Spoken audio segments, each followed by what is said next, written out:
My name is Captain Alicia Handy, and we are at Fort Story, Virginia.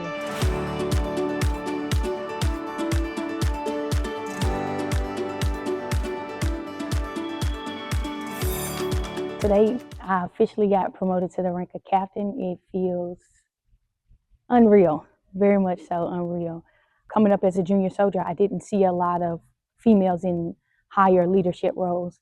It never dawned on me until I became a junior leader.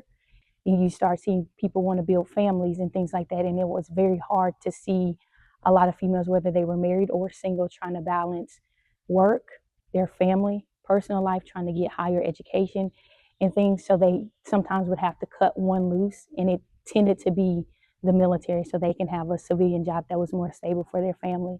Whether you have rank or you don't have much rank, I have always instilled in my soldiers, just like a lot of my mentors that were at my ceremony today have always instilled in me, even at a junior rank, you are a leader and you will conduct yourself as such.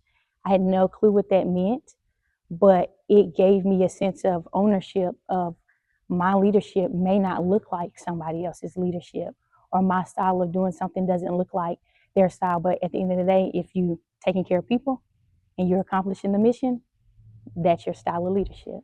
So when I arrived here in 2021, a lot of the soldiers were telling me, like, I'm not getting enough food and things like that. And prior to the military, me being homeless, I definitely know what it feels like to not have food and not know when I'm going to get food again. So I just was trying to figure out a way to where I could help them. So even though I was pushing the information up my chain of command and they were doing everything they could, but I just had to do something because I felt bad expecting my soldiers to come to work every day and perform their duties, and knowing that they have things like little funds or little food to go home to. I opened up like a little snack shop in my office, and I, have it set up like a little grocery store in there and let the soldiers buy it for cheap. And so the revenue that we got from that, it was our platoon funds. So then when soldiers would need to go on emergency leave because they had a death in the family or someone was pregnant or even a birthday, we used those platoon funds to make sure that they had gas money to get home, or they, could buy something for their child's birthday or something for back to school or anything of the sort. So every Friday I would make sure they had breakfast and lunch, fed once a week. If we didn't have enough platoon funds, it came out of my pocket. But helping the home front was able to help the soldiers in a way that not just they have never seen before, but even in my career and at my rank, I had never seen before. They started a food pantry.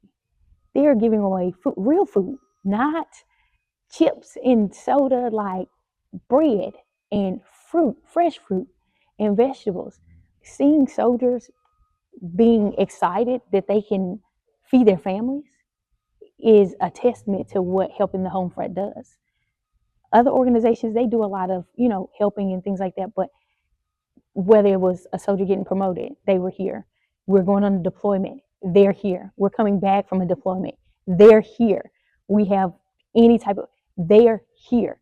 They're here just as about as much as those of us that's in uniform, and their presence really made an impact on this installation for other commands to partner with helping the home front. Think back when you were a junior soldier. Think about helping the home front. There's your answer.